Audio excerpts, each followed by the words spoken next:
guys, welcome to today's video. I wanted to speak about overcoming my fear of flying. It's pretty much the best it has been yet. So I flew recently and I wanted to share with you what happened. So how I got to the fear of, well, I had a deep fear for flying. So how did that happen? How did that manifest itself? So a little bit of a story time and the tools I used to be able to overcome that, to be able to become a flyer and be able to travel the world and not be worried every time I know a flight is coming up. Okay, so let's start with the story first. So I was in a car accident a couple of years back and I had obviously anxiety in relation to that, but the symptoms developed a couple of years afterwards. So the trauma happened initially, so it caused the trauma. Obviously it was a pretty intense accident, and then afterwards symptoms started showing up, and a couple of years afterwards, so I think 3 years afterwards if I'm not mistaken, I got diagnosed with PTSD, post-traumatic stress disorder, and I was working with a psychologist, and luckily I had been working with one since the accident. So because of the accident I had started seeing a psychologist, which that's a whole other video I have to talk about because it's such an amazing resource. I can't speak. What's wrong with me? I'm tired today. I think everybody should have a psychologist, a coach, someone of the sort helping them work through issues that they have or limiting beliefs. And in my case, obviously I needed a psychologist because I was at another level with my anxiety and all of that. The car accident was the trigger. I was already someone who was anxious in my life in general, so I was fearful and all of that. But the accident blew up everything. So it caused me to have panic attacks, general anxiety, and once it was unleashed, it became even more crazy, and I was scared of even being on a boat. I was scared of being in anyone's car, my car, anyone driving. I had to drive in snowstorms even though I was scared, so I had to have control. So everything was really out of whack. My history of flying: I flew for the first time when I was 12 years old, and I was anxious like anybody because it was something new, but I was also super excited for it. And it was a nervousness, but it was not like panic or fear or dread. I can't speak. I was excited and a little bit stressed, but I wasn't scared. I remember the feeling. I remember being excited. I remember feeling like everything's new and what is going on? What are these sounds? Like, what is this? Because it's absolutely like a new experience to be in a plane, but I was not scared. I was excited. I was happy. So we flew in a one-day trip. Actually, we flew to Florida and we flew back. It was a Disney trip that I took part in with my twin. So that was the first time I flew and it was fine. I also flew afterwards when I was, I think early 20s. And I'm not sure if that was before or after the accident because my symptoms from the accident came afterwards. So that's something that can happen with PTSD. So you live a trauma and the symptoms show up like a year, 2 years, a couple of time afterwards. Because I learned this recently in the book I'm reading, which is called What Happened to You. But your brain has a reserve to help you survive. Let's say you live a trauma or something traumatic happens, your brain has a reserve, and for a while you'll be okay and you'll feel like you're on top of the world and all of this stuff, and then stuff will hit you afterwards where it's so long after the event that no one really is supporting you anymore for the trauma because they were there in the beginning, but now it's been a year. You're supposed to be fine, you're supposed to be okay, and then stuff starts happening. So that's what happened to me. Stuff started happening for me afterwards. Symptoms showed up afterwards. And I'm not a professional. I'm simply sharing my experience in order to maybe for you to connect with me and for you to be inspired by it and to grow with me and to maybe overcome your own fear or just have a bit more information about what happens when you go through a trauma, an accident, and how maybe it could cause you fears with transportation. So the second time I said I flew was maybe right after the accident or right before, same time frame. I really don't remember exactly, but again, we flew to Houston and back, and we were on a really sketchy plane. If I remember, it was the cheapest plane we could find, and I don't know, I don't want to say a name, but it was like those really low cheap tickets. And I remember I was again excited. I was curious. I was like, what's that noise? What's happening? Is this normal? Is that normal? I was heightened, but I was not freaking out, no panic, all of that. So that was also a good experience. And then my worst flight was the flight after that. So I went for the first time with my mom on a trip to Dominican Republic, and oh my God, that kicked in and I had the worst panic attacks I've had in my life. I've never had that before. So the first time I had them were there. So stomach bloating like crazy.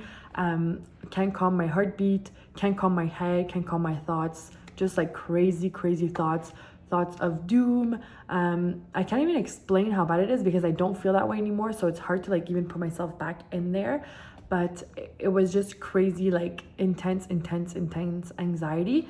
And so that started there, and then it started trickling down into my everyday life. So if it would snow, I would have that. If I was like at yoga and I was thinking about the snow coming, so it was like autumn and I was doing yoga and I was thinking about the winter and having to drive in the winter, I would have a panic attack, full-blown panic attack.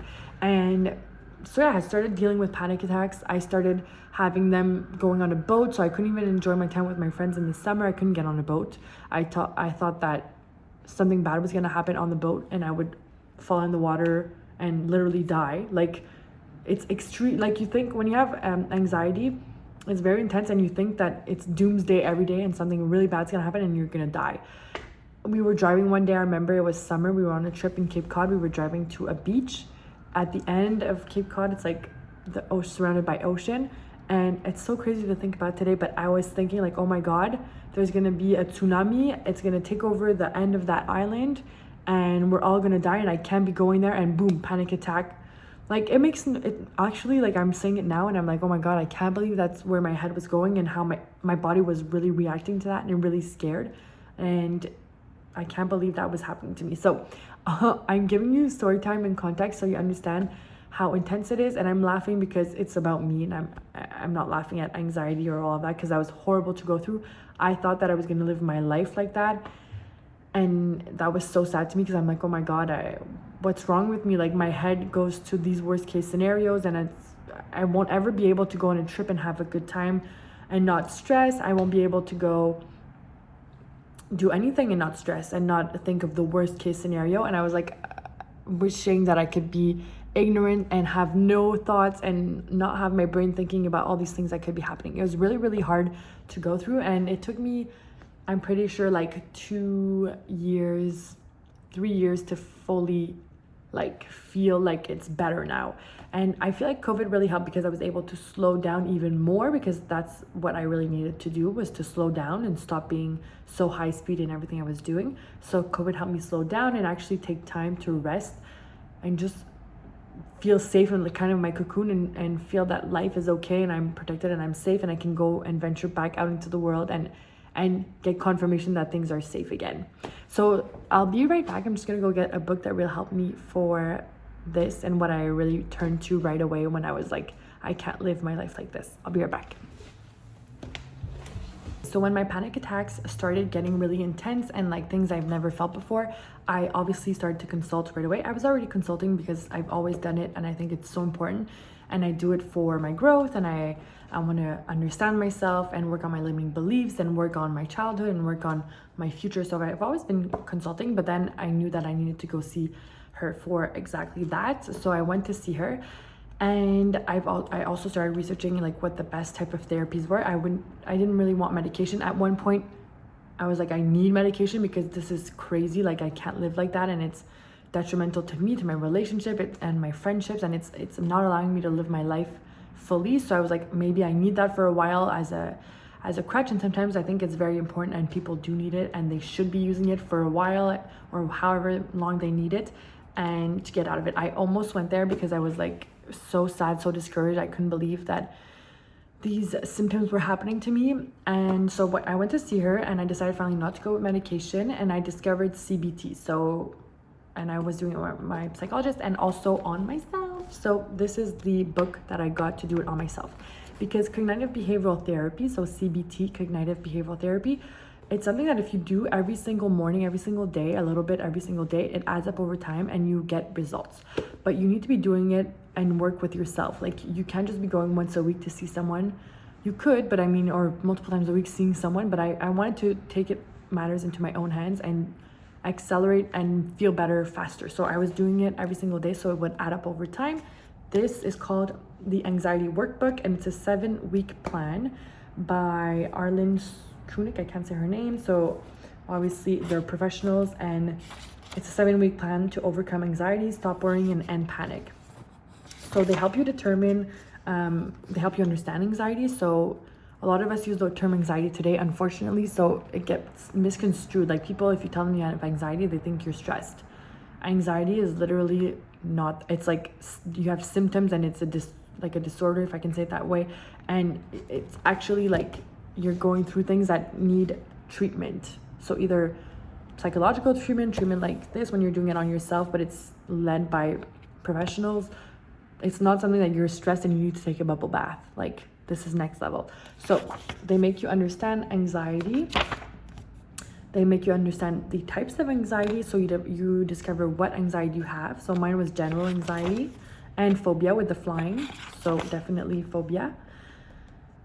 And it's just an amazing book. I recommend it to everyone. Like it literally changed me and saved me so much, and I'm so glad I had this.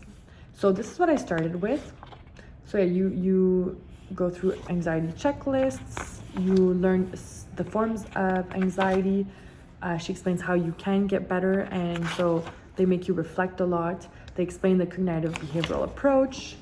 This is like the approach that really helped me, and this book is like making me so happy because I can't believe that it helped me get to where I am. So basically, when I was flying before, as soon as I knew a flight was booked, so even if it was months in advance, anxiety was already there. And if I present like the whole day, like I knew the flight was coming in 2 months, I'm stressed for 2 months. I'm having panic attacks, and panic attacks, like they build, and then you have it really intense for 30 minutes and then it passes. But it could build for so long. If you look at the stats online, like it could build for a while, and then boom, you have the attack.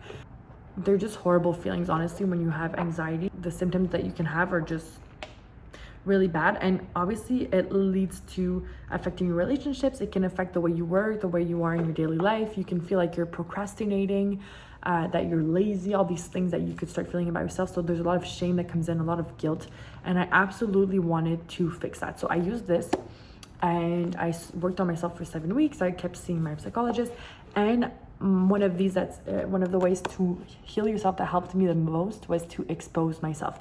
So I did not stop booking those trips. So I kept booking my trips, I kept taking flights, and I kept working on myself. So the first flights that I had to take, where I knew I was gonna be super anxious, and I was anxious, I was researching everything to know about planes. So I wanted to understand, because when you have anxiety, you need to control. Of course, like that's not the way you should be living your life, controlling everything. But if you have more information, you'll be able to ease your mind that's going crazy, and to kind of like calm yourself down and talk yourself down. So even knowing all the information and how safe it was not helping me, but today it does help me, and it's my best tool. So inform yourself as much as possible on the things that you need to know to reassure yourself. For the first times when you have panic attacks, that won't even matter. You don't care. You think you're going to be the 0.0001% that's going to crash. So of course, like the first times it didn't help at all, but the tools that I built over time now allow me to fly and be fully comfortable when I'm flying. One was to get as much information as possible, understand how a plane flies, understand how safe it is, understand pilots, how they're trained, understand the unknown. So understand what it is and what the risks are and what you're putting yourself into, and know how safe it is or not. So I started looking at that a lot. I have a video that I will link below by Mel Robbins, who explains how to actually visualize yourself reaching destinations so that you're able to see yourself landing and visualize that. So it brings your anxiety down, because you're able to understand that, oh, okay, I'm gonna reach that place. I can see it in my mind, so it's believable, so it's gonna happen. So you're kind of like a self-fulfilling prophecy, if you want. Sorry for the change in angle, but I was sitting on my feet and they hurt really bad. Mel Robbins video I want to share. I was learning like how to manage with my breath, so deep belly breathing. That was really helpful. At one point, I'm gonna be full on honest, because I want to be honest in these videos and I want you guys to know everything. So at one of the flights I took from Miami to Montreal, I did take a Rivitrol, they're called. I don't know if it's an antidepressant, but that, like, I was too stressed, and someone had given me one and they were like, if you're really too stressed, just take it. I was so anxious to take it because I never wanted to take medication. That's the only time I did take medication. So I took one for that flight, and it calmed me down, and it helped me in the sense that, like, that flight was super chill. I was super chill because I took that, and it calmed me down, and I was able to relax. And what helped, and that's a thing that's really helpful by exposing yourself, is that I did it and it calmed me down and I was able to stay calm, and I was able to confirm to my brain, hey, this is safe, you're okay, you're good, you made it from point A to point B, you were comfortable, you enjoyed it, you watched a show, all of this stuff. So the more times you expose yourself and the more times it goes well, your brain keeps all of these logs and creates a new reality for yourself and starts to believe that it's safe. So the more times you do it and expose yourself, the more times you get confirmation that it's safe. Your brain confirms to your body, like, you're good, you can calm down, you can release, you can relax, everything is going to be okay. And you can start believing that reality. I also did EFT tapping. So EFT tapping is when you tap the meridian points in your body. So I'm certified in that, so I can always help you guys with that. You can check the link down below if ever you want to book a session with me. But EFT helped me in with fear of flying, definitely. So I even used it on the flights that I had recently, just to like calm down the nerves that were bubbling. And the principle of EFT is to love and accept yourself even though you have a fear. So you can tap here simply and say, even though I'm afraid of flying, I love and accept myself. This just is a soothing technique to show love to yourself, and it really calms you down quickly. And you can also Google or YouTube EFT fear flying and you'll find a lot of information. So EFT definitely helped me. And honestly, exposure and literally working on myself and using the tools that I built up in this. So you're gonna build, when you use this, you're gonna build a toolbox of meditation, journaling, reducing caffeine, reducing alcohol consumption. There's so many tricks that help you reduce anxiety, like the things you eat, the things you do, the routines, the rituals you have. So you can create rituals here for yourself, routines, and all these tools that you're going to create for yourself are going to be kind of a toolbox that over time you're going to be able to go back to and use. And if ever anxiety creeps up again, you'll be able to use those tools to calm yourself down. So the last 2 flights I had, the flight going there, anxiety started creeping up in my body because your body like recognizes spaces and will link anxiety to it. So because every time I would fly, I would have anxiety in my body. When I was going to France recently, I had really, really high anxiety when I was there. But for once, I could control and like, what's it called? Not control, but I could reassure myself and I could reason. Sorry, I'm looking for the word. So I could reason with myself in my brain. So my brain was not going to doomsday because I was able to say, no. Like, yes, you want to think of worst case scenario brain, but I know that that's like most likely not going to happen. And I could calm myself down with here. But my body was really feeling it the first flight going there. My head, no. So that means that I had trained enough and I've exposed myself enough where I'm able to reassure myself and believe my own self when I'm reassuring myself. That's really a big step for me. And then the flight back, because I had had such a positive flight and my mind was reassured, my body not so much. I was still like alert and nervous and fidgety and all these things. When I came back, I was able to have both together, and I was like, I need to film this video and share, and hopefully people are inspired and it helps them, because fear of flying is so common. I called Air Canada before flying to France and I spoke to 2 different girls. They work for Air Canada and they were both like, they were really helpful with the baby. I called them for that information, how I was gonna fly with the baby and their tips and tricks. And they were both like, hey, I'm a nervous flyer too. So we're so many nervous flyers. I think like I had really bad anxiety related to flying because of the accident and PTSD and all that, but a lot of people are anxious flyers and it's okay. And I hope that this video reassures you and shows you that there's tools and ways to work on it. And that's what I love the most, is that I don't want to stay stuck in situations. And when I had really bad anxiety and the panic attacks, I thought that was my new label and I was gonna be stuck with that forever, but I was not, and I am not, and I came out of it and I wanted to share. So now I feel like the world is open to me and I can travel and discover the world, and I'm so excited that I got through this.